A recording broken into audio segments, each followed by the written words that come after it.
Hello and welcome to the Team VVV podcast. Yes, we're back after a brief hiatus. Obviously, there's been a lot of major racing titles for us to ramble about, so we shall crack on with that. I'm joined, as ever, by Kevin. Hi, guys. Alan. Hello, viewers. And our resident Forza fan, James, is here as well. Howdy, folks.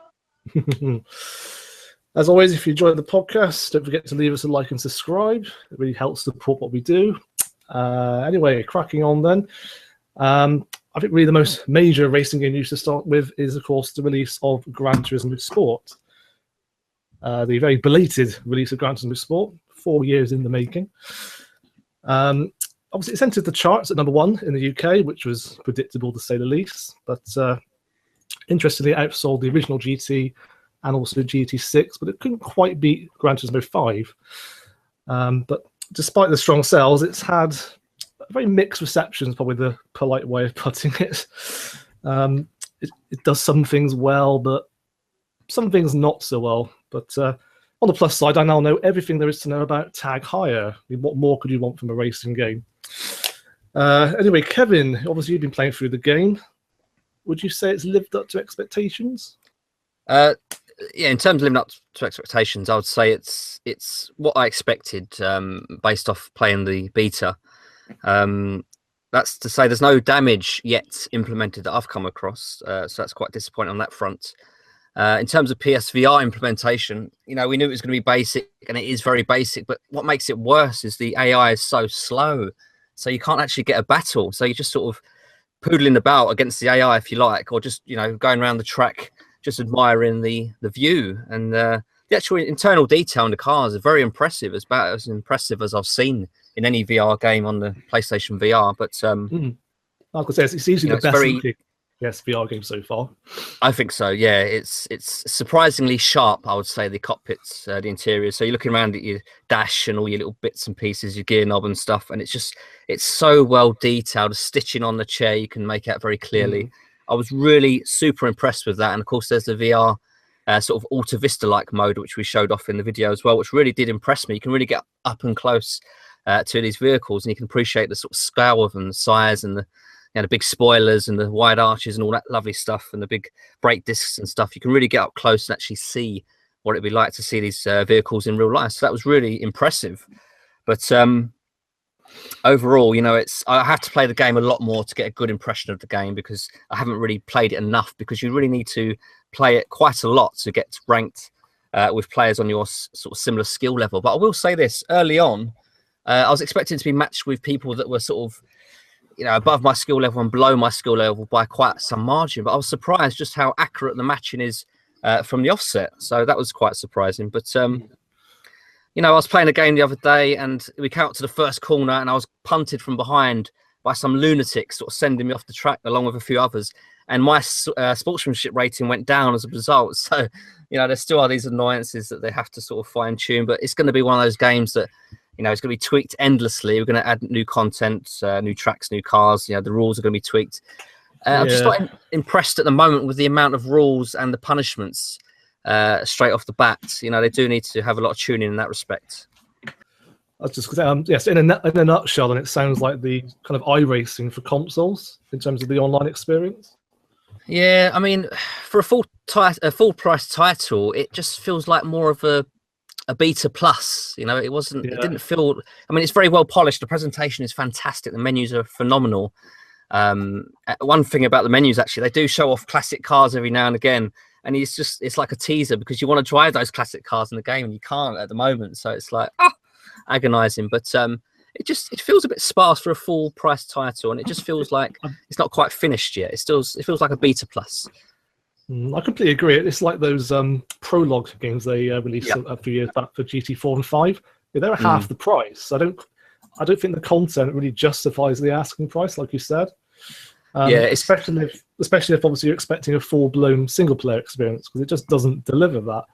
I think a lot. That's right. I mean, if you are expecting that, you know, this is certainly not the game for you. You have to be interested in the online competition. If you're not, you know, if you're an old-school GT racer who wants to, you know, tune up your K cars and, you know, compete in Sunday Clubman Cups. This is not the title for you. You know, very much stay clear of this and wait for GT7 in, you know, 2026 or whatever. But if you're interested in any way, shape or form in online competition racing, this will be for you. But it's whether it's worth the full price at, you know, soon after launch is another matter. I would say probably if you're on the fence, it might be worth waiting a couple of months, see how it evolves.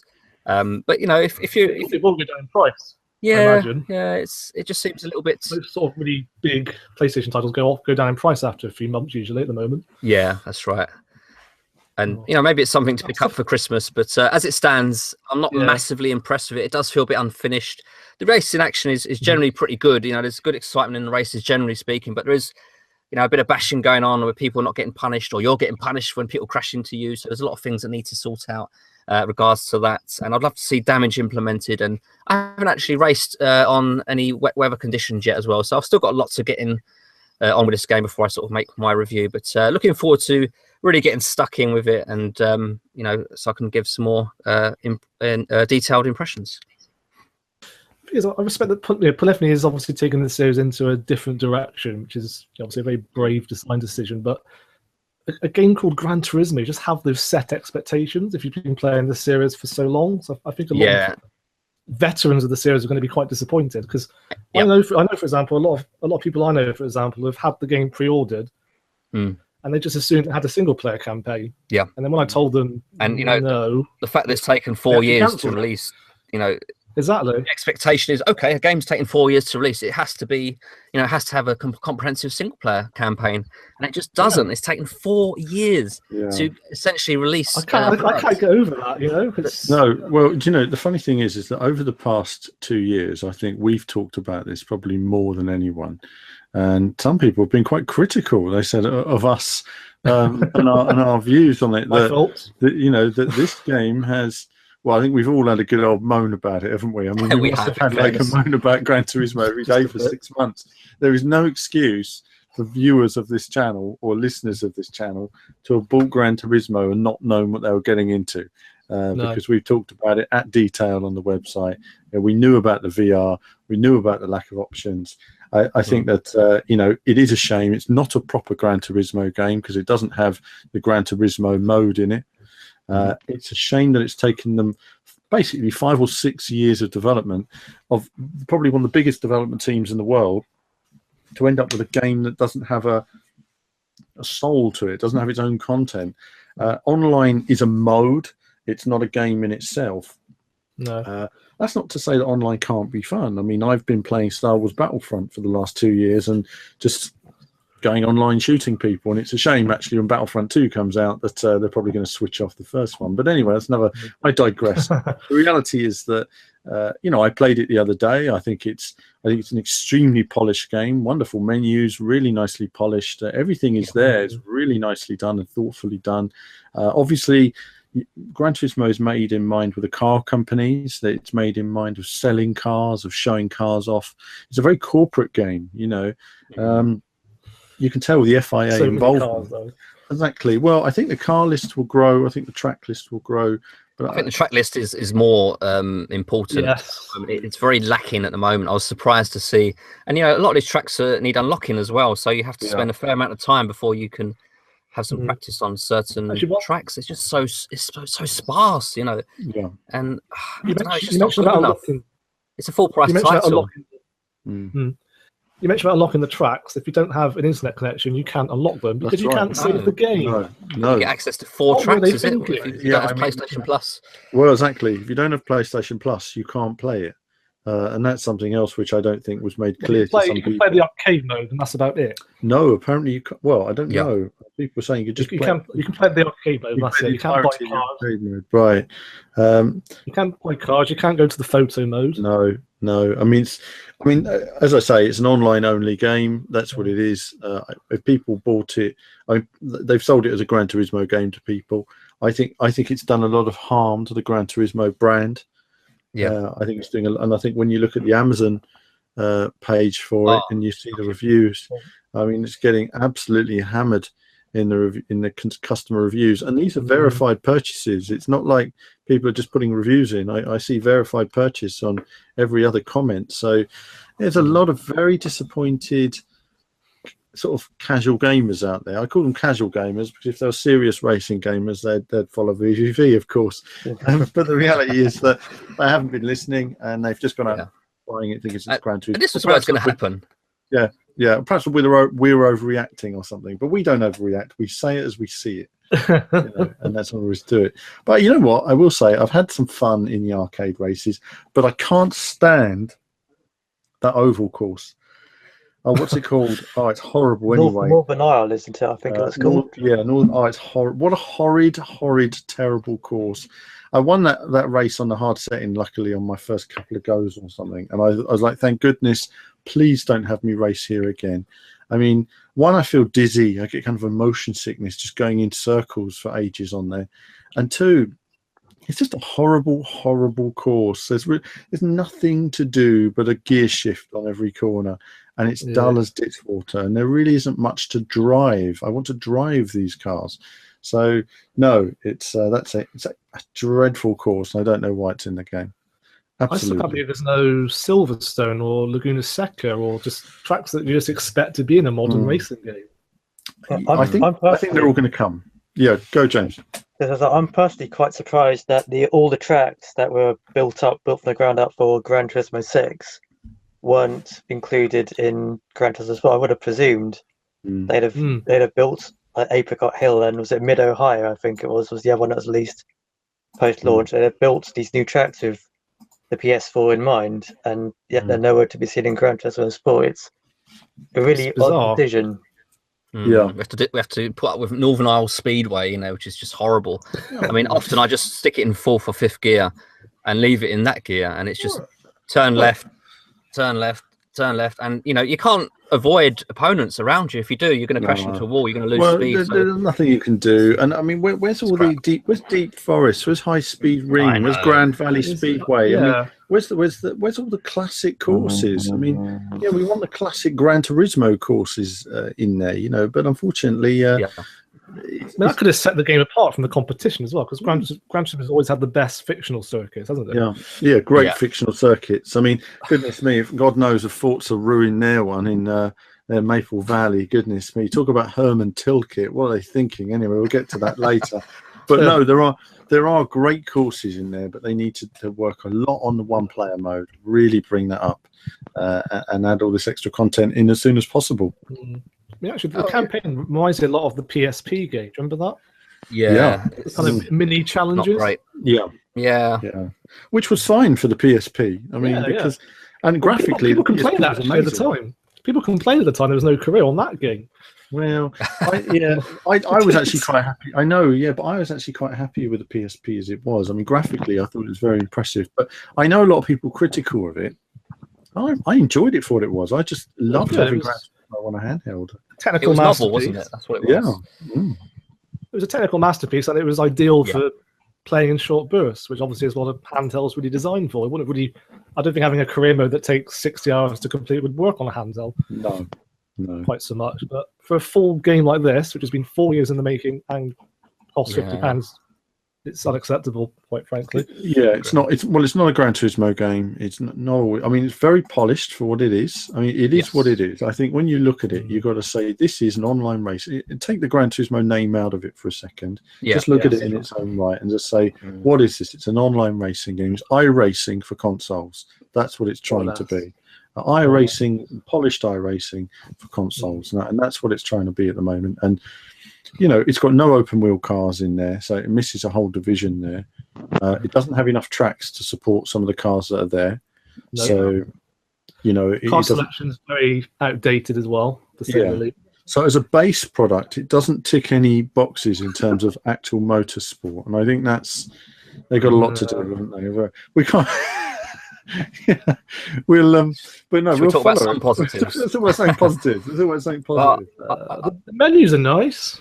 I do like the evolved handling. I do feel it's a little bit oversensitive, as I mentioned in one of the videos recently, but it feels like they're trying to add a bit more simulation to it, but they just haven't got it quite right yet. And the traction control as well, I find a little bit unpredictable. So even when your traction control's on like number 3 out of 5, it still doesn't feel like it's doing enough for you. You still have to be very, very progressive. And you go into an online race and you'll see people skidding all over the place. So it's not going to be one of those games for a casual player, because you will be skidding around a lot unless you're very progressive on the accelerator, which a lot of people aren't. It takes practice and discipline. So it's not going to be for everyone. But there are some good points there. But like you say, Alan, you've got to go in expecting a different game. You have to review it as what it tends to be, which is an online racing game to sort of bring you into more serious racing. Of course, you've got the practice mode where you can essentially go to every single course, which is broken down into intermediate sections, and you can practice on each one to teach you that. And I think that's a really good, really positive thing. But the problem is, if the racing action is not good in terms of damage, race rules and stuff, then it all seems a little bit it's not quite doing it for me at the moment, at least. But you need to be frightened of hitting people, because you've got to be frightened of damaging your car or damaging your sportsmanship rating. And for me, that fear isn't there yet, because it hasn't been implemented well enough. So it's not quite doing it for me at the moment. But it's one of those packages that's going to evolve, and perhaps in early next year, it might be something special. But for now, it's not massively impressing me, I would say. It'll be too little, too late. Then that's the problem. We've waited 4 years too long as it is. And yes, we can obviously look at it on its own merit, but I think because it's a Gran Turismo game, you just have those set expectations. That it's going to have, it's going to be a full game, not a spin-off. It reminds me of the Wii U almost. They didn't they've marketed it. They haven't marketed it well enough. Like people just didn't know what it was for years on end. Yeah, it's like the Wii U with racing games, basically. That's how I'm going to sum it up. I mean, it begs the question: will GT7 even come out on the PlayStation 4? No, I can't see it happening. No, because they keep saying they're going to build on this. They're going to have free DLC. Yeah, I think this is the racing game for PS4. I think the PS5 will see the next Gran Turismo title. I think they're going to learn. Well, I think they're going to learn. I would hope that Kazunori's been on his own little planet, racing around Nürburgring and all that sort of stuff that he's been doing. And I think what it is a lot of people blowing smoke up his backside, and it's very polished. The car companies say our cars look amazing. People say the heritage of the game is incredible. I mean, there was this video that we put up this week on the YouTube channel. I put this video up because it was made available to us, like all the other trailers that we do, and it was of Martin Brundle and Alex Brundle playing the game. But I liked the video because it was very natural in the way it was done, and it was very much about Martin talking about playing Gran Turismo with his son 20 years ago. And I can imagine, I remember, like you say, you play with your dads or whatever, and they like games that's rubbish until they see something they like. And something like that, you can imagine Martin playing with his son and competing on racing. And that's the heritage of Gran Turismo. It's a wonderful heritage. It was a great brand. It's a great title, great series. But since Gran Turismo 3, really, it's I quite like Gran Turismo 6, but it wasn't all it could have been. It's better than 5 in many ways. I know it's too late. Yeah, exactly. I mean, people would debate 4, 5, whatever. But Gran Turismo 3 was incredible when it came out. I mean, it was amazing. I mean, and the music and the cool replay modes and the funky replay modes. And that came out right at the right time, though, didn't it? Because the PS2, I think, was about a year old at that point. Perfect game to showcase the PS2, and really, that's right. Yeah, but that was a giant leap for the series. But... incredible technology, and I think the problem is it's taken years to bring a game out, and we don't really know why. I mean, we've ended up with a game that's not got that. I mean, really, this should be Gran Turismo 8. Yeah, we should be up to Gran Turismo 8 by now. 7. I think people actually said, why don't you release Gran Turismo 6 HD on the PS4? Yeah. Because let's face it, Sorry, go James. They'd have sold millions of copies of that. If that was a launch title for the PS4, that would have been an instant million copies sold within its first year. Literally, if they'd taken Gran Turismo 6, said, we're just going to make an HD version, because Gran Turismo 6 only ran at about 30 frames on average when you use cockpit view. It really struggled in cockpit view on frame rate. And I think if they run it HD, the textures, everything else, solid frame rate, solid everything, I would have bought it just to have had Gran Turismo on the PS4. Exactly. Instead, Actually, can we talk about the intro as well? We can. It's Oh my God. it's brilliant, isn't it? You know what? I've actually been thinking of doing a video about the intro. I might still do it actually. I've got an idea for the intro. It's an intro. It's a strange mix of Hollywood hero music. You know, only one man can save the day. You know, it's one of those. Yeah, I was watching the trailer for Geostorm the other day, and it was like that. Only one man can save the world, and it's very much like only you, the driver, can save the day. And you just imagine like sort of Hollywood trailer guy talking, doing music like that. It's very heroic. It's very over bloated. It's very Americanized in some respects, and it sort of swims in its own grandeur. Dare I say it's a bit. There's almost a vanity behind it in terms of and when you do a race, if the winner comes first, there's no fanfare. There's I imagine there'll be some fanfare on the championships, which start next month, I believe, but there's just not enough reward there. There's nothing there that's special that makes you think, yes, I've got to win. Well, I think the next problem is that I've raced esports years ago. And I know what it takes to be competitive. It takes hours and hours and hours and hours of dedication. And most of us, I mean, I just wouldn't put that kind of effort in these days. But most people will never get anywhere. And it's going to be very challenging. To keep if you play it, just play it for fun. Don't try and be the best in the world, because when you try being the best in the world, fun element goes out the window. It becomes serious, and it makes you angry, and you're about perfection.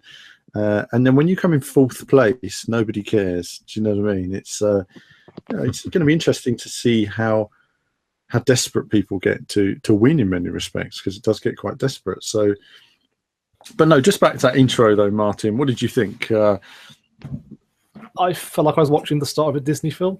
It was like that, wasn't it? It's so easy. The music. Oh my. It's just quite almost famous for its intros, isn't it? Legendary. Exactly. That's what we need. Exactly, yeah. And obviously, my personal favorite is probably GT3 for intros. I don't know about you guys. What's your favorite intro? I couldn't say now. That's Nostalgia Trip. I suppose for me, it's always. I always think of the first one. Everything Must Go. Yeah, that was the first. That was the European first one. That was a UK first one. Mind you, it depends, because the American and European ones have different music usually, don't they? Yeah.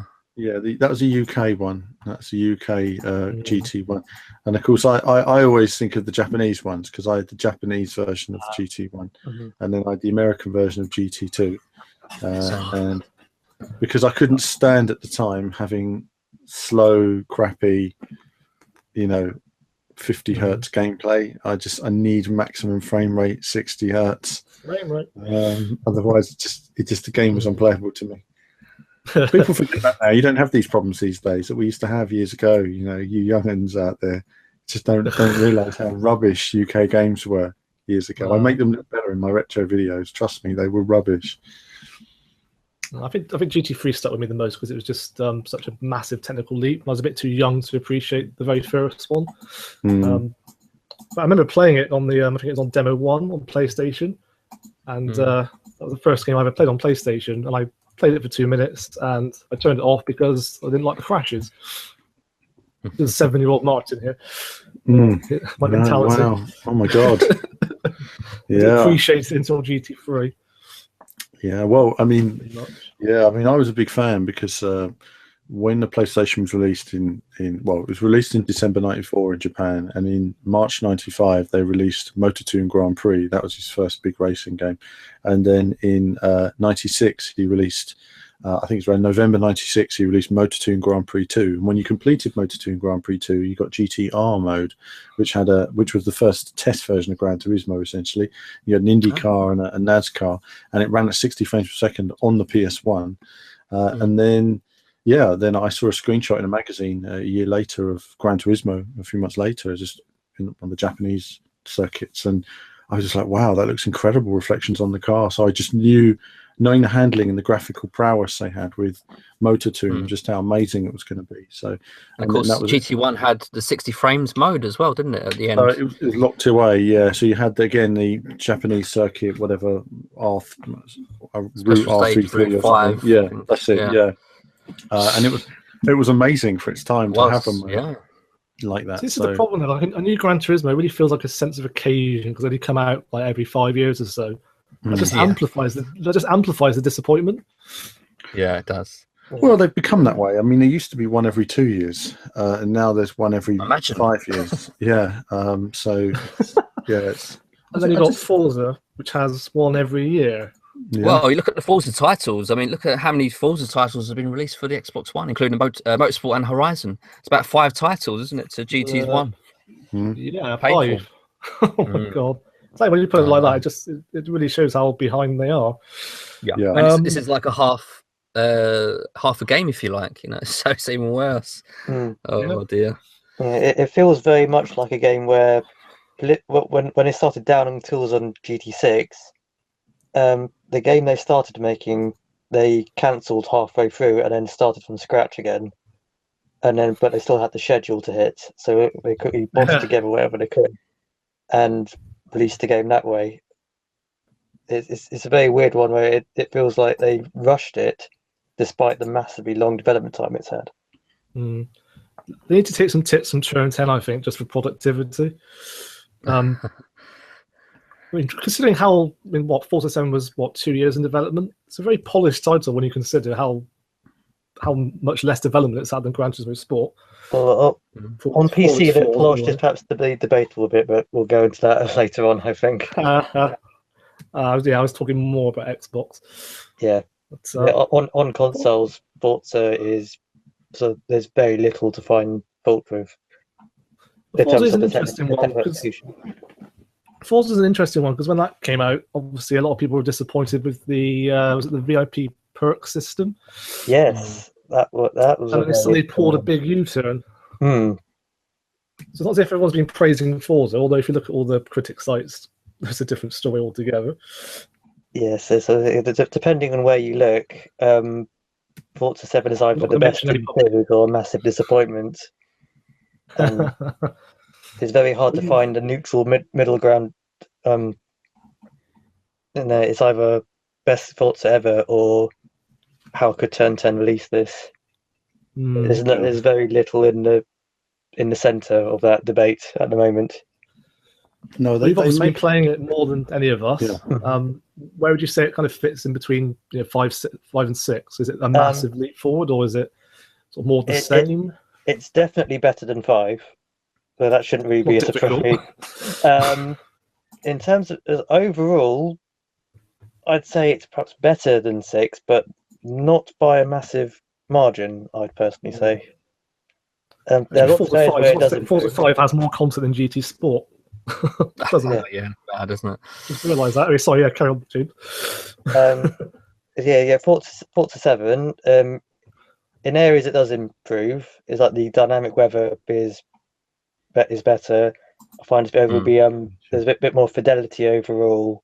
In terms of playing on the controller, I find it be far more enjoyable with all the assists on. It's like it's the first Forza I've played since Forza Motorsport 4, where you can actually control the cars using the simulation steering assist on a controller without spinning off every other corner. It's really impressively intuitive.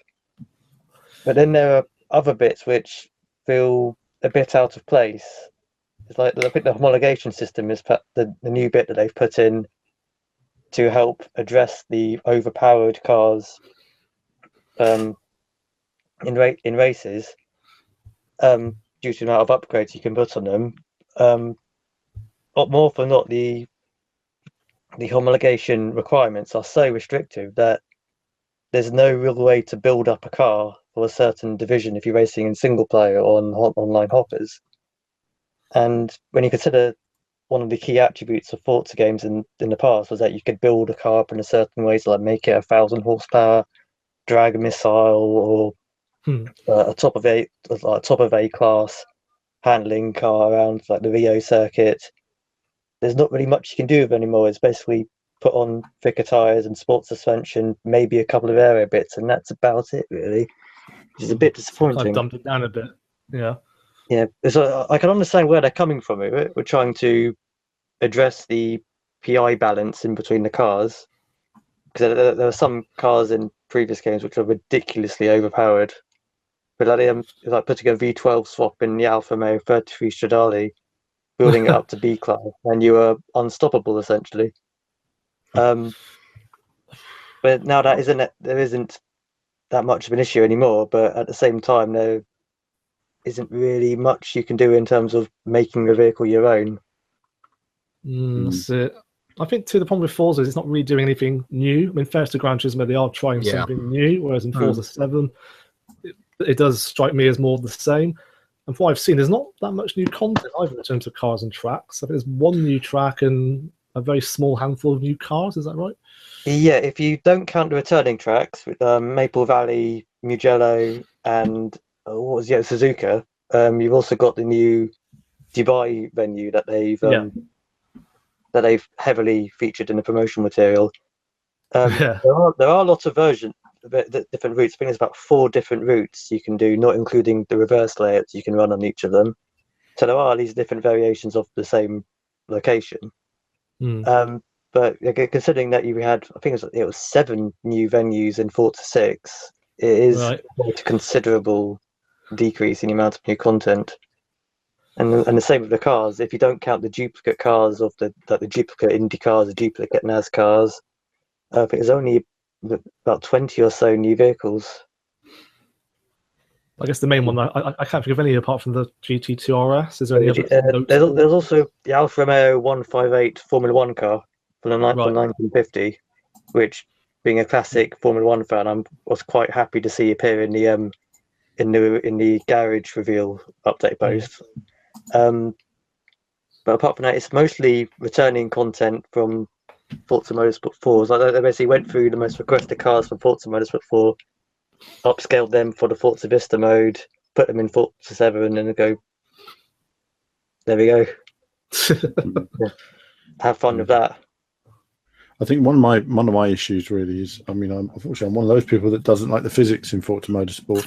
Since I was really enjoying Forza Motorsport until halfway through Forza 4, when they adjusted the wheel to suit 900-degree wheels.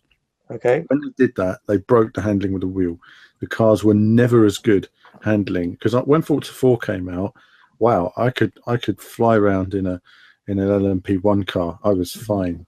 And then they brought in this 900. People complain there's no 900-degree handling. Brought that in, it never handled the same again. It was sloppy. It was all over the place. When it came to Forza 5, they brought in this new handling with very, very much spinny wheels in terms of you turn off traction control and cars were undrivable without traction control, just undrivable. And that's mainly due to the simulation steering, wasn't it? That was the main. Well, I've never really understood simulation or normal or what works best. Both of them feel awful. I mean, when I was driving, I mean, again, we started with Porsche GT2 RS, and the strange thing about it is, and you'll see this in my unboxing video on the TSXW wheel, is there's long corners where you just control the corner with the throttle. You're just, backing off or going on the power, depending on how the corner opens out for you. And for whatever reason, the back end just starts locking up at a certain point and it starts spinning you out. It just doesn't, you can't control the car. It's not moving on its suspension correctly. It's not moving on its tires. It's not moving smoothly at all. In that sense, Gran Turismo is leagues ahead of Forza Motorsport with the steering wheel. And it's just one of those things that even with a controller, you say, oh, it's playable and it's fun with a controller. Yeah, but it doesn't handle like the car's supposed to handle. But it handles feel like intuitive. There's no weight to it or anything like that. But there is masses of understeer in the cars, masses of understeer, and it's not flexible. It's not moving about right. It's not like you feel there's a weight transfer going on there. It's a very curious handling, and so I think when you're racing. Yeah, I mean, I was racing around in a Formula 1 car, Formula 1 Ferrari, racing round, and the car felt in many ways weightless. It felt like it had so much grip. It didn't feel like it was Formula One cars look like they grip, but they're constantly sliding. You're turning into a corner, and again, you're accelerating. That's why the cars go wide on the corners, because you're putting the power down. There's none of that dynamic behavior in the Forza Motorsport. You're not feeling the personalities of the cars, really. I mean, some of them you do more. I mean, some of the muscle cars, you feel a bit moving around a bit on their suspension a bit more. I mean, I'd say they're more pronounced, but some of the cars with tighter suspension, you're just not getting that nuance. So I don't know. For me, that's where Forza Motorsport needs new physics right now. They need, the fact is they don't care about the physics. Why should they care? They've got a game that's selling well. You know, people can play it with a controller. And I think that's the thing that if I spoke to Turn 10, that's what they would say to me. They'd say, well, yeah, but what are you talking about, Alan? You're talking about that 1% of the market that has a wheel and cares about it. We're looking at the 99% of the market that barely ever complete a lap without crashing into a wall and don't really understand physics. So I think that's the thing now. It's become the mass market driving game. That's right. They're trying to compete with GT numbers, aren't they? They're trying to make it as accessible as they possibly can. And they're happy with that direction. And maybe we have to get on board with that, because it doesn't look like they're going to be turning back anytime soon, unfortunately. Yeah. They have to be very careful with that. There's a very... I'm not saying there's a very good chance, but there is a chance that if they carry on with this trajectory, they might have a serious problem with retaining the remaining players who have been through the series since Forza 1, Forza 2, Forza 3 onwards, where the rot has set in, for want of a better term, and there's just no way of bringing them back. They'll move on to other games like Project Cars or go onto a PC simulator, and then there's none of that long-term hardcore audience to maintain the community in their games, which, considering the Forza games have been built on online multiplayer and community elements, that's not something that you particularly want happening in your big budget game, regardless of whether it has a 2-year shelf life or not.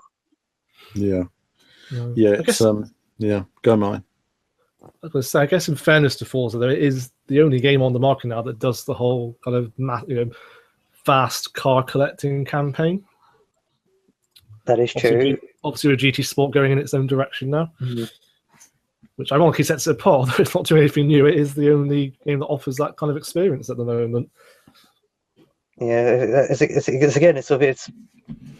like other. If it's not comparing with previous Gran Turismos that where Gran Turismo Sport shoots itself in the foot, it's when you compare it to its competition. Yeah, it's miles behind. There's like the traditional Gran Turismo model is now adopted by the Forza series unabashedly. And then in the early days, it was kind of Microsoft's answer to Gran Turismo, wasn't it? So I'm not surprised that they're sticking with that path. It's, GT Sport's done them a favour, basically. Yeah, but basically all the disgruntled Gran Turismo long-term fans who want the additional experience, there's pretty much only one game on the market at the moment that does it, if you don't count Horizon 3, and that's Forza Motorsport 7. So they're both Forza titles, so yeah. I suppose you've got Drive Club as well, but it's not obviously a simulation in the slightest. But that's also, you could argue it's also pretty. You could argue that most of the people who would have ended up buying Drive Club have already got it by now. Yeah, so not really going to attract any Gran Turismo fans. No, then you've got Project Cars 2, which is kind of its own thing as well. Has anyone, Kevin? Have you tried out much of Project Cars 2 out of interest? You must have played a bit of it. I played some of the multiplayer, but it's hard to compare. It's quite, it's quite basic compared to GT Sport from I played. It's not really a game unless you're into the whole esports thing, which I'm not. It's not really a game. The esports is. Andy Tudor said today on Twitter that the esports update is coming soon to Project Cars. Quite a lot is coming to Project Cars, so they've got lots of updates and patches coming. Well, obviously they have released the main fix, which is good to see. Reasonably promptly, but my worry is it just came too little, too late, because it kind of came more or less when Gran Turismo Sport came out and after Forza 7 came out. So I think there's a real danger that people may have lost their patience with Project Cars 2 and flopped over to Forza and GT. Yeah, that's my worry. It has such a chance to kind of almost become the leader of the competition, and it didn't kind of live up to expectations initially. It was it's very similar issues to the last game. what I play, they have done a reasonably good job at fixing the issues. It's by no means perfect, but the AI, for example, is definitely improved. Yeah, I mean, I think that, like you say, Project Cars 2 is a game that, you know, I'm going to go back to it. And we've had a lot of releases recently. I thought, well, we did all the preview stuff. We've seen it launched. I'm waiting until they fix it and go back to it again. But the new patches apparently have made a lot of progress. I think just really what I'm disappointed at is that they released it when they did. Why didn't they release it in February next year? You know, they could have had 6 They wanted it ahead of GT Sport and Forza. Well, they did. And then so they released an unfinished. Well, it was a bad business decision. I think releasing it before GT and Forza might have been good on, you know, in your head or something, but in reality, if you can't finish the game in time and you know elements aren't complete, then you're better to wait until it's ready. Now, what's happened is they've released 2 games with bugs. That means when Project Cars 3 comes out now, everyone's going to expect bugs. That's the end of it. That will hurt day one sales for Project Cars 3 for sure when the time comes, because the people will have lost faith in the brand. Now, I'm sure that in a few months' time, that Project Cars 2 will turn into what we always knew it should have been, which is an incredible driving game. And it could just clean up. And that would be brilliant if that happens. You know, I want to see them meet their potential. But the reality is that it's a competitive market. And, you know, I'm sure it's hurt them over recent weeks. You know, Gran Turismo... That 2-week launch window was critical. It was critical. Run up to GT Sport and Forza. But as I understand it, there are still quite a lot of bugs, you know. But saying that, you know, Forza Motorsport and Gran Turismo haven't been without bugs themselves, you know, but they are swiftly fixing them. And I think, but there's a difference between having a bug that people have discovered and knowingly releasing a game with bugs. I think that's the difference to a project. And these are quite serious issues as well. You know, that really affect your enjoyment. So I think Project Cars 2, like you say, I'm going to get back on it in November. I'm going to run everything on it and do some online races, everything else, and see how it's progressed. I'll have a look at the esports stuff and all that, and you'll see all that in videos upcoming. And like you say, then I look forward to seeing your final review there, Martin, and what, you know, summing it all up. But I mean, as a package, though, I think Project Cars 2 as a package is the best racing game of the year. I still think it's a strong contender for a game of the year, providing they fix the issues. Yeah, well, it's got to be a contender for sure. I mean, all 3 of these games, I mean, nothing is perfect so far this year. And I think that's the funny thing is that, you know, you've got a lot of racing games released this year, but nothing has really... Absolutely insane. It has been a crazy year for it. So, no, I'll wait and see. Like I say, I'll look forward to seeing a review, James, in terms of Forza Motorsport. I will be playing Forza. I've been playing it on the Xbox One X. And that's content is under embargo until the 3rd of November. So that's when you'll see Xbox One X Forza Motorsport. I played it on the Xbox One X at E3 this year, and it's like Forza Motorsport on the Xbox, but more shiny. I mean, it's not really. I mean, I don't really know if there's anything like, apart from obviously graphical improvements. It runs at 4K. But what I'm quite interested to know is there any improvements if you've only got a 1080p TV? Just quite like to know that, because that's the sort of thing I'm interested in, is what are the improvements for people with 1080p TVs. So yeah, we've got all that coming. But Martin, back to you on that. So it's been, like Alan said, it's been a very busy year for racing game releases, and there's still more to come, believe it or not. We've got Need for Speed Payback coming out in just a few weeks in November. Or really, it should be called Fast and Furious the game, let's face it. It's very much an action driving game. The channel recently re-uploaded the story trailer. Made GT Sports intro look like a masterpiece. Very, very cheesy. But it kind of works in a way, though, because obviously, you know, Fast and Furious is... You know, it doesn't take itself too seriously, and I think they're trying to go with that kind of vibe. So in that sense, it works. But do racing games really warrant having storylines? But I guess in the case of Need for Speed, it does at least set it apart from the competition. Well, I think if they do it right, yes. I think the problem is that the acting in terms of the character animation in the Need for Speed trailers is awful. The facial expressions, the animation. EA game. It's an EA game. Look at Battlefront 2's you know, cinematic. Yeah, well, exactly. How can you get it so wrong? It looks awful, very wooden. I just don't care about the storyline in Need for Speed. Just give me something basic, you know. Make it Baby Driver. Yeah. Oh, Baby Driver, yes, please. Maybe Baby Driver the game. Yeah, you're undercover. You got to get from here to there. Do it. It doesn't matter any more than that. I just want to drive. I want nice long drives, and I want cops to try stopping me, and I want to kick the cops' ass and just go for it. And that's basically it. That's it. You don't watch Fast and Furious for the plot, or at least I don't. No. You watch it for the car stunts. Exactly. Explosions and cars jumping and doing stuff. Cars jumping through skyscrapers. And that's right. That's right. That's what we want. So, I think the last few Need for Speeds have been so disappointing that I've not really got any excitement for this. I mean, it might turn out to be brilliant, but at the moment, I have to admit, I'm trying to be optimistic because it does seem to combine the best elements of past Need for Speed games. Yeah, and it's also not online only, so that's a good start. Unlike the last game. Yeah, I mean, they hyped the last Need for Speed, didn't they? They said it was going to be great, and they've had 2 years development cycle, and we had this massive expectation for this game, and it disappointed on so many levels that it's any wonder that we're not excited for Need for Speed because it sort of lost its way, hasn't it? Yeah. It's back to form, then. That's all I can say. At least it's not locked into nighttime only for a start. Yeah, that's definitely an improvement. Very basic requirement, actual day and night cycles, but and you can change gears manually this time. Huzzah! Yeah, really? Wow. I mean, but I bet we still don't get a cockpit view.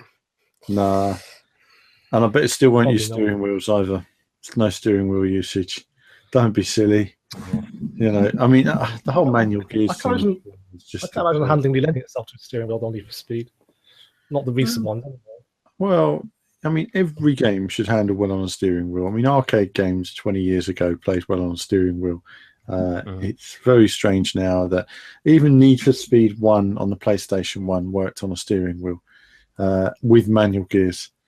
So I don't really understand that.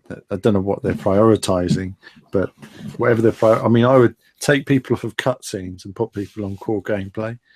That's me. What do I know?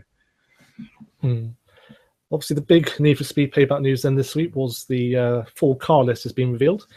We posted it on the website. Overall, quite a solid car list, but there is one quite glaring omission. There's no Ferraris. Wow. Yeah. I wasn't quite expecting that. No Ferraris at all, which is a big thing because I remember with Need for Speed Rivals back in 2013, they made a big thing about that. They really bigged up having the Ferrari for that game. It was a big comeback because it was the first time Ferraris had been in a Need for Speed game for I think it was like 8 years or something like that. So very, very strange. I mean, it'd be interesting to know why that is. Maybe Ferrari just said, "Hey, we don't want to be in your rubbish game series." Maybe it's as simple as that. I don't know. So I can't think it'd be a modification. As I said, I can't think it would be a modification. But I know that's been something that's been bandied around for years. Like that Ferrari doesn't like its cars being like riced up and everything. But you can put parts of them in Forza Motorsport 7 and put a Liberty Walk wide body kit on a 458 in Forza 7. So it's not like it's car mods that are holding it back. No, it's not that. It's not that because some of the cars you can't mod in the game. No, they're quite restrictive, weren't they? In the same with this game. There's some cars you can't mod. So could it be damage or just being associated with like criminal storyline? I think it's being associated with the storyline. I think probably is one of the. Also, I think that it's how the car is perceived and how it's treated, and I just feel that they perhaps aren't as happy with how it's being perceived. So Ferrari was a big deal in Need for Speed. I mean, I think it's been in there since the start. If I remember, I think there was definitely one in the very first game. I forget which model it was now, but it's probably a Testarossa, I'd imagine. It was a Testarossa. It was a Testarossa in Lamborghini Diablo. Yes. There was a Dodge Viper and Porsche 911 stuff. And that was the original game. I think it only had the 4 cars in it. And there was a couple more actually, but those are the main four you had. Are we talking Road and Track presents Need? Road and Track presents. Yeah, it was a simulation. It was full on simulation. It was amazing. Yeah, had cockpit view with manual gears. Police chases. It had everything. Well, the good thing about the police chases were it was about you driving with another guy down the road on a full on simulator, and every now and again you'd see a police car, and if you just slowed down a bit, went slowly past the police car, he wouldn't chase you. And you didn't want to get chased by the police because they would really mess up your race. Yeah. But of course, the other guy might speed past the police and get away with it, you see. So you didn't want to lose too much time. It was quite competitive. And so sometimes you just say, sod it, I can fly. If the police is going in the other direction in particular, just stay flat because, by the time they turn around, you're long gone. But if the policeman you're overtaking him going the same way, that's when you've got to make sure if I'm not going fast enough to quickly outrun him, then I'm going to have to just cruise past him, nice and sensible. Because when the police come after you, they really were really difficult to get rid of, and they'd keep bashing you, rear-ending you all the way. But no, I love the original Need for Speed. I do hope they improve. Had that as well. Midnight Club Los Angeles had that sort of mechanic where you could just sort of poodle past the police or risk it for the biscuit and go for it, But it has that nice bit of strategy and a bit of thrill, doesn't it, when you have that sort of going on? Yeah, it just adds a bit of strategy to the race, when you're comparing with somebody. But because the handling had a bit more depth to it, as a driver, you could bring something to it. Whereas now you can't, because anyone can pick up Need for Speed and win a race. If somebody said to me, Alan, could you do any better than somebody else who's picking it up? No, because it's so limited in terms of what I can bring to it. It's. I do hope they improve the police chases though, because they were pretty lackluster in the last game. They were terrible. They were so easy to evade. There was no, there's no challenge or thrill to it. I remember trying to get them to go up to maximum level of police chase, and they just wouldn't. They were just dumb. They were just so dumb and blind that I just kept losing them automatically. I was having to do donuts in front of them and just go in a square constantly to try following me. Oh, it was just didn't work, and I just thought, why are you even releasing it? It was just wasn't finished. So they've got a lot to prove this time. But what concerns me is we're seeing story trailers, not gameplay. And I think, bear in mind, it's released in the shops in a couple of weeks' time. We've seen nothing of this game. Nothing. Not really. No, not a lot. Not since E3. No. So, but even at E3, it was an extremely limited mode. So we've seen nothing of it this time. I want it to be good. I really do.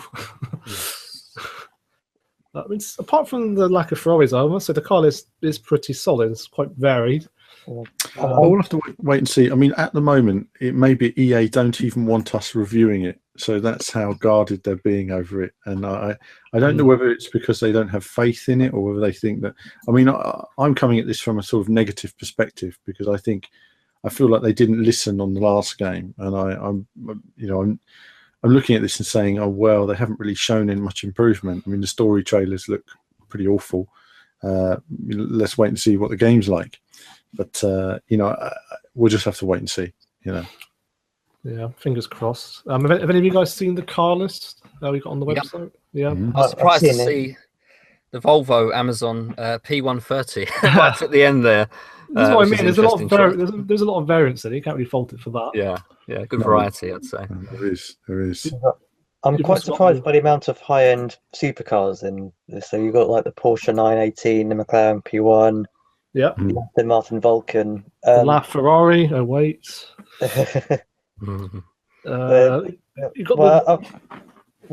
Considering Need for Speed, especially Payback, has heavily emphasised car customization.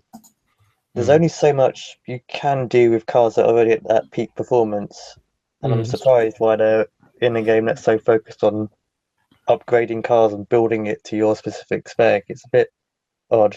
I know there's only 5 of them in there if you count. You've still got your Volkswagen Golfs and your Lancer Evolutions and cars like that, I suppose. Is that an R32 Skyline 93 version, or is that an R33?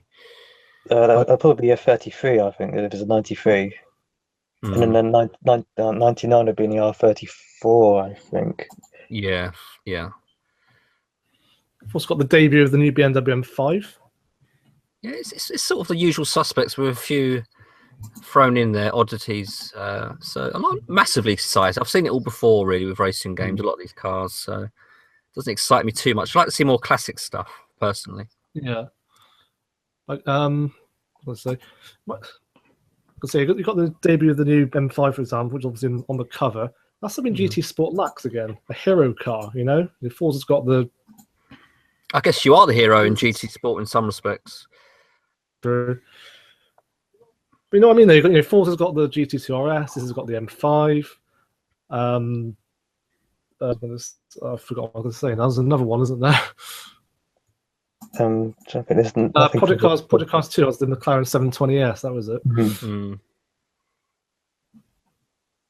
Yeah, especially when all the Vision Gran Turismo initiatives, you'd have thought they put at least one of them on the box art. That's true, yeah. There's about 30 of those as well, isn't there? So, I'm not quite sure if that was warranted. Anyway, yeah, back to Need for Speed then. That's out November, isn't it? Yeah, a couple of weeks. Yeah. They're not long to go. They're not really. No. If you compare it not building excitement, are they? No, it's unusual for EA because usually they publicise their games for months before the release. You know. I think they're too busy promoting Battlefront 2 at the moment, though, aren't they? This is true, yeah. Hopefully they're busy getting rid of the loot crate system as well. Yeah, we don't want that. That could ruin that game. I'm a bit concerned about Star Wars Battlefront 2. I have been ever since they showed. They've put so much emphasis on the super characters, and I felt the super characters in the first game didn't belong in all the modes because it doesn't matter how good you are. If you get a couple of guys supporting a super character, that they could just change the whole game, because when you play Battlefield and you're playing with randoms, you know how everybody just does their own thing. I mean, you just have no chance. I mean, don't get me wrong. Now and again, I've been Darth Vader or Luke Skywalker and utterly massacred people, and I've loved it. But with Luke, if you're on Hoth, just keep running around the central chamber at high speed. No one could kill you. It's brilliant. But we'll just wait and see on that one. Martin, we've been talking a while. We'd better get to questions. Okay. I was going to just finish off with the Thrustmaster, or do you want to leave that? Yeah, go on. Yeah, go on. Okay. So just to finish off then, Thrustmaster just announced their new full-size Sparko rally rim. Alan, you've received it recently. So really, I guess the big question is how does it smell? Oh, well, it smells very nice, actually. It smells very new smell, a very nice new smell, actually. So I'm just going to grab the rim and just have a fondle while we're talking. Firstly, the first thing that grabs you about this rim is it's big. Okay, it's a big rim. It's a full-size steering wheel. Okay. You're not licking the rim, are you? No, none of that. Listen. I've got big hands. It's nice and sturdy. And I think that what impresses me is obviously the scale. It's a full-size steering wheel. This is the biggest rim I've got now. I mean, I've got lots. I mean, it's 13 inches, isn't it? I mean, we're talking two hands, aren't we? Well, two hands. I mean, proper big. We're talking two heads across. That's how big it is. So it's a big one, and it's very impressive. Now it's quite expensive at $179.99. It's an expensive rim, but it's an actual car steering wheel. And when you think that a Fanatic rim would probably set you back £250, I think in that sense it's not as bad a deal as it looks when you think about it. But it wasn't until I got it out of the box and thought, wow, this is massive, that I realised. I don't think it even looked this big at E3. It really is huge. So, yeah, very impressed with it at the moment. And I really look forward to trying it out on both the TGT base and the TSXW base as well. So I've got quite a lot of Thrustmaster products to test out at the moment, give everybody some feedback. But first impressions on the Rally rim, very impressive rim. This goes up there with the best rims. I mean, if you said to me, what rims do I like the best? Well, for years, it's been the Ferrari, whatever, I forget what it's called now. It's 451 XX GTE, wasn't it? That's one. That's been my default wheel for the last 2 years. Before that, it was the leather rim, which was also brilliant because the leather rim gave you a nice feeling when you were driving a nice sports car or something. It just felt natural. Yeah. But this new rim, this could be, because the way you can feed the wheel and it just feels so big and right. This could be the one for pretty much everything at the moment, but it really is a monster. So it's going to be interesting to see, just to see how it feels when I'm actually doing rallying and stuff like that. But it's very impressive. So the range of rims is from Thrustmaster, and the new bases this year are excellent. I mean, obviously there's high competition between them and Fanatic, but the one reason why I tend to use the Thrustmaster a lot is because it just works for me. Just plug it in and it works. I don't need to do lots of tuning. I set the rotation to where I want it, 360 or 540 or whatever in the Thrustmaster setting on the PC. Set up my firmware. Away you go. I mean, good to go. Firmware updates are nice and easy. I've never bricked a wheel. I mean, Thrustmaster, Fanatic, there's been all kinds of ways where you could brick your wheel in the past, and it was quite stressful. Whereas Thrustmaster, I've had no such problems. I plug it in, it works. You know, even if you don't update your wheel. I mean, quite often I've been a bit cheeky and just plugged the wheel in, just got started before doing a firmware update and had no problem at all.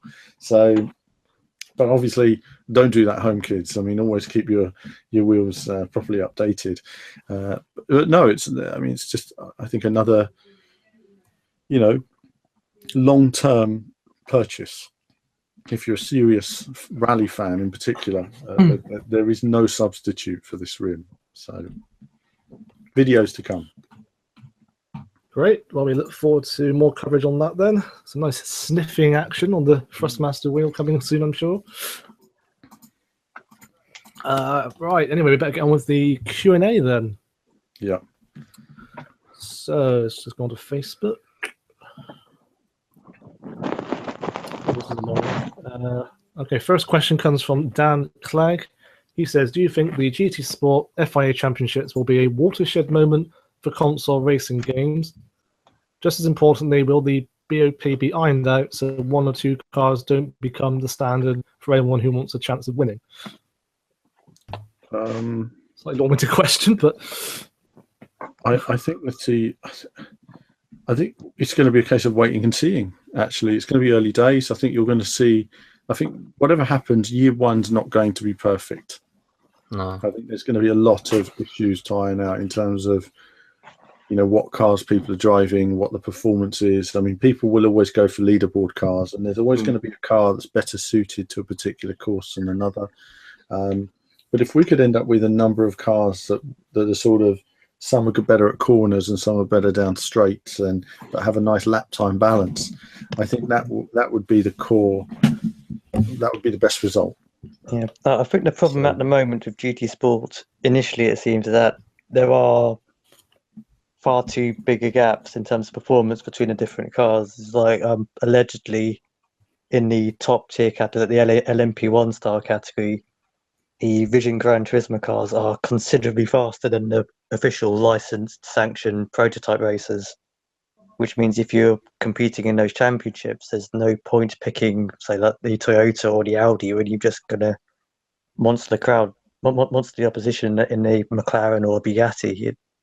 They need to sort out the performance balance between the different cars. Yeah. Especially before the championships start officially. I mean, in a way, I don't think Vision GT cars should be in they should be in a separate class anyway. A lot of them are in their own separate class. Like the absolutely crazy SRT ones, they're in their own Group X thing, I think. Yeah, there's a very slow car in that Group X category, actually. It's a very odd category. There's like a 1200 horsepower car in its base form, and yet that's quite surprising to hear it's the slowest one. Wow. Weird, isn't it? Yeah, I mean, yeah, so we'll wait and see. I mean, I think that's going to need some development, but we'll wait and see. So a few balancing issues there then. So anyway, next up, Rocky Gambina says, what are your thoughts or insights on the lack of post-release support for Dirt 4? And do you see Cody's putting resources to a Dirt Rally 2? Well, I can't say I'm surprised because Dirt Rally received no post-release support either. No. Dirt 4 is done. Despite everyone's requests. Yeah. Dirt 4 is done. I don't think it's going to get anything else now. I think they've released it. It's a stopgap. And they're moving on to Dirt Rally 2. I think the Dirt 4 has done a lot of harm to the Dirt brand at the moment, because it wasn't the sequel to Dirt 3 we wanted. At the same time, it wasn't the sequel to Dirt Rally the Dirt Rally fans wanted. Exactly. Kevin, you've played a lot of it. I mean, what do you think? Sorry, was you asking me there, Alan? Yeah. Right. Yeah, like you say, it wasn't one or the other. So it was like in a sort of grey area in between. It was, the Dirt Rally fans wanted simulation. Codemasters had stated many times that it was going to be an improved version of Dirt Rally handling with the simulation handling, that is. And it didn't quite compare. It wasn't as intense. The actual race tracks themselves were not only very bland and dated looking, but they lacked challenge. There's less bumps, and it just wasn't enough. There wasn't that intensity that Dirt Rally had. So if you're a hardcore gamer, Dirt 4 just didn't quite measure up. And if you're a series of numbered Dirt titles, there just wasn't enough content there, not enough variety, not enough fun in those modes. To me, Dirt 4 is a good title, and one that I wish they almost didn't call Dirt 4. If they just kept it to the rally portion and sort of done away with the other stuff, I think it would have been probably a superior title, because I really did enjoy the rally content, but less so with the sort of land rush and the rallycross. To me, the cars felt too light. It felt best on the rally side of things, but in terms of Dirt 4, it just didn't feel like Dirt 4. It just felt like I say, it's like a stopgap. Yeah, I mean, I think the problem with the sort of the track-based stuff is that there was only a couple of tracks there, wasn't there? There wasn't enough to make a championship. There wasn't enough content in any. There was only a few rally courses, only a few repeating rally the same mistakes, weren't they, from Dirt Rally? Where we complained about the lack of courses and countries, and they're doing the same again. It's almost like they have very limited amount of time to spend on these games, and they have to sort of kick them out, for better or worse. No doubt they're working on one or two other games right now, so it'd be interesting to see what they come up with. But like you say, Dirt 4 did sort of harm their reputation somewhat, especially with the more sort of seasoned racers. I can definitely see there being a Dirt Rally 2, though, because the first one was one of the most successful Codemasters games in years. Well, they've released 2 Dirt titles now, so we need something on tarmac now. We're bored of Dirt now. We want to move on to something else. So, well, I think Grid's coming. Grid's going to come next year. I mean, the last Grid was a disappointment as well. Autosport, it's quite a while ago, wasn't it? 2011, I believe. Well, I was talking about Grid 2, actually, not about Autosport. A lot of people did. Grid that says all, doesn't it? Autosport wasn't the game we wanted. Grid 2 wasn't the game we wanted, though I had some fun on some circuits. I really enjoyed some of the circuits in there. I thought it was a little bit underrated. Got a bit of a hard time, Grid 2, but Grid Autosport I really liked. But it was just a shame it wasn't released on console, in terms of PS4 and Xbox One. Yeah. Very much a Gran Turismo 6, wasn't it? Very late in the console life. I never understood. It was a great package. Lots in there to do. Right, we've got a new Grid coming next year. I'm almost certain of that. I think there's going to be a new Grid next year. And new Grid next year, and maybe we'll find out. It depends what Rushy's doing and his Drive Club crew. I mean, maybe we'll hear an announcement from them late in the year. In terms of where they're going, because they need at least a year's work. And then 6 months to 9 months after that. So, that new Motorsport game would be nice from them. Motorstorm, not Motorsport. Motorstorm game would be nice. I mean, goodness, it could be anything, couldn't it? Could be anything. I mean, there's a part of me that would love to see them make a new Drive Club, basically, for them. Something of that ilk, because they did it so well, and their technology was so. By the time they got to the end there, wow, and technology was kicking ass. I mean, that racing in the rain feeling is just not captured by any game to date that's nearly as good as it is in that game. Not. So they've got it just right. I guess we have been quite spoiled with rally games lately, so we don't need any for a while. Obviously, we've got gravel next year as well. Yeah, gravel. Okay, so next question. Jake Annette says, when can we expect any news on DLC for Project Cars 2? I imagine quite soon. There is obviously a season pass for it. Yeah, imminently. I'd say. Tour Yeah. support for it, you've seen. Yeah, they're probably busy fixing it at the moment, and it's going to be kicking off with DLC pretty shortly. It'll be a lot of DLC, no doubt, as well. If What's number the one has DLC anything that to go was- by. There was some DLC that was leaked recently, wasn't there? There's always yeah, but DLC. Yeah, there's always DLC being leaked somewhere, isn't there? GT Planet, there's a whole bunch of it. There's a Ferrari pack coming. I think I read somewhere. Yeah, I mean, there's a Ferrari pack, but I mean, he's already said, Ian Bell has already said on his podcast, not his podcast, on that podcast a couple of weeks ago, he said that there's a Ferrari pack. Yeah, there's a Ferrari pack. There's Mugello coming. There's Floriano. You know, I mean, so the racetracks have all been announced on there. It's like, thanks for that, Ian, and there you go. It's in the public domain now. So, yeah, I mean, he was a very popular man in the office the next day. well, you know, he does what he does, and like you say, it's the way he rolls. But I mean, that's it. So that's coming. You know, so there's good tracks coming, good cars coming. I'm sure we'll see some exciting stuff. But first announcement, I expect first DLC to be released late in November. Expect so, yeah. But yeah, from the sounds of it, more Ferraris are coming to make up for Need for Speed then, as well. Next question, Jamie Coldling says, GT Sport, wasted opportunity. Any chance the mode will be updated? Oh, doubt it. So in other words, just change the game, the whole game. Well, I mean, I'm sure there'll be tracks and cars being added to it, but I can see no sign of a proper one-player game coming in there. That's Anyway. why he's asking it's like admitting defeat, isn't it? Yeah, he's asking for a GT mode. I don't. No, unfortunately. I'd love to see it, though. I really would. But no. Next one, Steve Wood says, simple question, Project Cars 2 or Forza 7? They're both completely different, really. It depends on what you want from your racing game. If you're after a more motorsports focused experience, one that's more one that's more influenced and paying homage to real world motorsports you can watch on TV, then definitely Project Cars 2. Yeah, if you're someone who's a bit more interested in the broader spectrum of cars, or has this particular division that isn't featured in Project Cars 2, or as I said earlier, if you're into the whole Gran Turismo car collecting formula, then there isn't that experience isn't really offered by Project Cars 2. So Forza 7 it's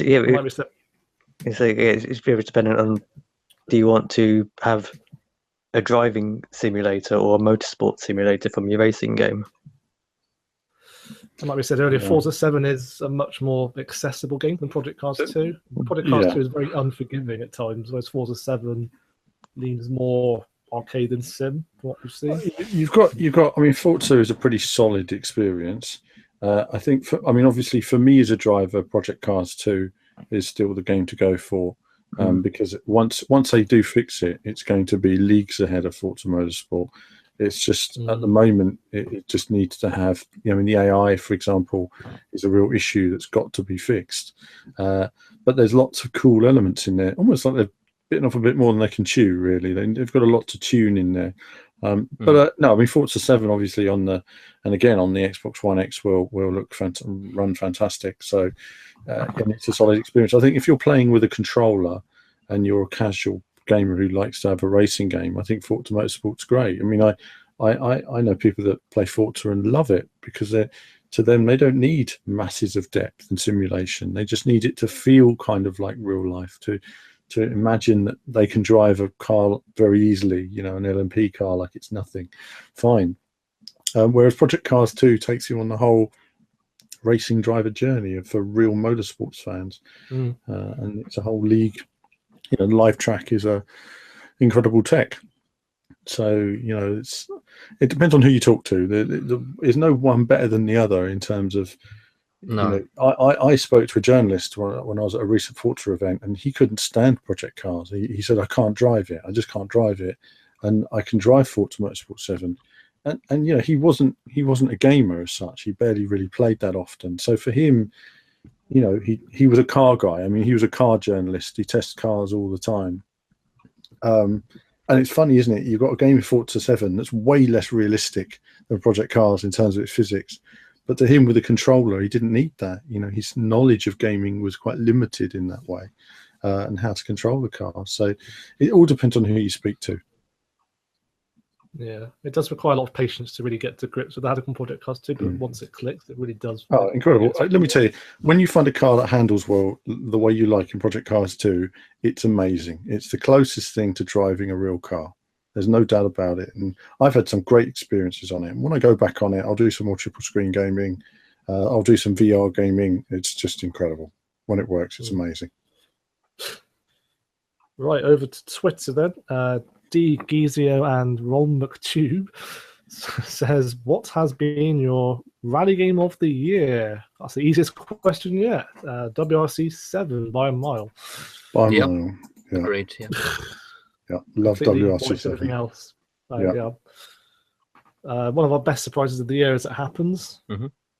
Yes. Easily. Yeah. So that was an easy one. Add the Lad says, what are your thoughts for Dirt 4? It's dead a couple of months now. Add in it to make it fun again. Well, I think nice content. It just needs more stages. It needs more stages for rally. It needs real world stages. Yeah, it needs double the amount of rallycross courses, so it does a proper rallycross championship. It needs 3 times the amount of land rush courses. It needs variety, because they all look the same. They look like the same sort of brown dirt. It's not like Dirt 2, where you were driving in Malaysia or something. It needs nice sunsets and you were driving cross country. It's got none of that in there. So, you know, it just needs more. It needs more content, and it needs a little bit more soul to it as well, you know, in terms of the whole experience and the rallies. I'd just say more real world stages as well, because Yeah. as much as a fun novelty the stage generator was, it shouldn't have been the entire game. It should have been an add-on to the real courses. But that's just our opinion. So next one. We kind of already answered this actually. McKeek says, what are your wishes for the next Dirt Rally 2? I touched on that earlier, didn't we? Yeah, just content. I think Dirt Rally 2 just needs to build on your content. Adrian Pullen says, does Live Track on Project Cars 2 work, or is it still filled with issues? Well, depends what issues you're referring to, really. The AI don't get stuck, which is an improvement. It still has performance issues sometimes with the rain effects when it gets too intense. Actually, with the AI, I am still having issues with the AI though. Although the pacing is now better, so it doesn't have the qualifying times issue, they still bump into me on the grid sometimes and cause me a penalty, which is annoying. Oh. Yes, that's really annoying. Like, as soon as you start, they just ram into you, and then you hit someone else, and it gives you a penalty. There's still some fine-tuning to do on Project Cars 2. Does it vary on track by track out of interest at all, or is it every like first corner, every race you've been on? No, it seems to vary depending on the car on the track. I think I was in a field of Aston Martin Vulcans. I forget the track now, but every single time I started the race, they would bump into me. Oh dear. Yeah, it's very frustrating when that happens, isn't it? I mean, my big problem was with Indy 500. On Indy 500, the cars would just literally slow down and stop, and you know, especially on turn 1, they practically come to a standstill. And it was strange because you had a rolling start and you'd overtake the entire field, but every now and again, periodically, the cars would just stop in the middle of a straight. And also, when there was a car that crashed, there was no yellow flags, so you just come around the corner and smack straight into them. And there's just there's nothing you can do at that speed when there's cars blocking the entire road. You know, it's just it's the end of your race. So that sort of stuff was frustrating. Road Racing Central says, what are your thoughts on the upcoming TT game? Very excited out there. Central, it's definitely a void that's been needed to be filled for quite a long time now. Definitely. You know, how many times have people have asked for that track to be in Gran Turismo, for example? Oh yeah, loads of time. I mean, it has potential. They just need to get the modelling is coming along on the circuit. They're giving it extra time. You know, These are right call, actually. yeah, it gave them the chance to put their resource into finishing WRC7. Now that team has moved entirely onto, their next titles and, TT. So he's getting those physics right. I mean, that's what it's all about. And the team are dedicated to getting it right. I mean, they were talking about that, they've been talking to real bikers, and the bikers are telling them, where they brake and how it needs to work with the bike and stuff, so that you can ride the TT course braking at the same points as the real bikers. That if a biker says, I brake there because there's a lamppost or a zebra crossing or a tree, they're putting all those elements in place so that the real bikers can recognize what they need to in terms of braking points. All that's being done right now. So there's a lot of work being done. Yeah, definitely a lot of potential there. And like I said, it's been so many years since we've had an official TT game. I think the last one was on PS2, like 10 years ago. Yeah. Let's just hope it's not another motorcycle club, because it's by the same developer. Oh, goodness, no. I'm sure they've moved on from that now. All right, last question then. Andy Collett he's asking us for some thoughts on Mud Runner, which is coming out on consoles later this month. Never really used much of that. That's that very niche simulation game where you just drive in mud. Oh, is that Spin Tires? Spin Tires Mud Runner Edition, yeah. Yeah. I don't know at the moment. I mean, I've reached out to the developers, but they haven't reached back to me. So I can't really say at the moment. It looks like it's fun on the PC for what it's worth. It's got a massive following in terms of its niche. It does. And I'm sure it's really good sort of progressive acceleration through mud, trying to get some grip. I'm sure it's great. It's imagine it working with console audiences though. Not as much, but it'd be interesting very, because very niche. if Spin Tires does well, and given the fact that they've not communicated with us at all, it's like they're only communicating to their standard PC audience. And I think that's a bad move. I think you want to get the word out there that there's a new driving game. I mean, come on, look at it. There's so many driving games. It's almost preaching to the choir or preaching to the converted already. Yeah. And other than that, what do we really know about it? We've not really seen much on it on the console. There was the intro trailer and a few screenshots, and that's about it so far. It has good mud physics. That's about it. Yeah. And other than that, I don't really know much about it, really. We'll have to wait and see. If you like driving at about 10 miles an hour in the mud, that's the game for you. I suppose if it does well, it could mean that we see more sim games coming to the consoles. Maybe one like day. Street Sweeper Simulator. I'm thinking more like Truck Simulator, Euro Truck Simulator and stuff. I I think maybe we'll see something like that one day, but it all depends on, depends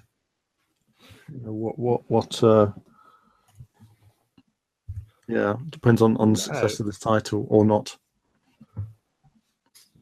The release date. Oh my God, it's out next week. That's Really? right. Yeah, it's out next week. The Yeah. 31st. It's a stealth. That's really release. crept up on us. Stealth release. Got So, 34 yeah, very. as well. It's quite a lot for a niche title. It is. Yeah, very unusual. Very unusual. I thought it'd be around the sort of £20 mark, maybe. I'll be interested to see how that's received anyway on consoles, because it has a following on PC, but the really niche simulation market is a bit untapped on consoles, really, at least for really specialist titles like this, trucks and other vehicles like that. We'll wait and see on that one. But anyway, that's it then for the questions, and I guess also this podcast. Does anyone else have anything else to add? Nope. No, I think that's it for now. There's lots of racing to do, but yeah. Yes, we've never had so many racing games out at the same time like this. Racing game fan. Anyway, that's it from us then. Thanks for listening. Don't forget to like and subscribe and all that. And we'll see you again next time. Bye for now.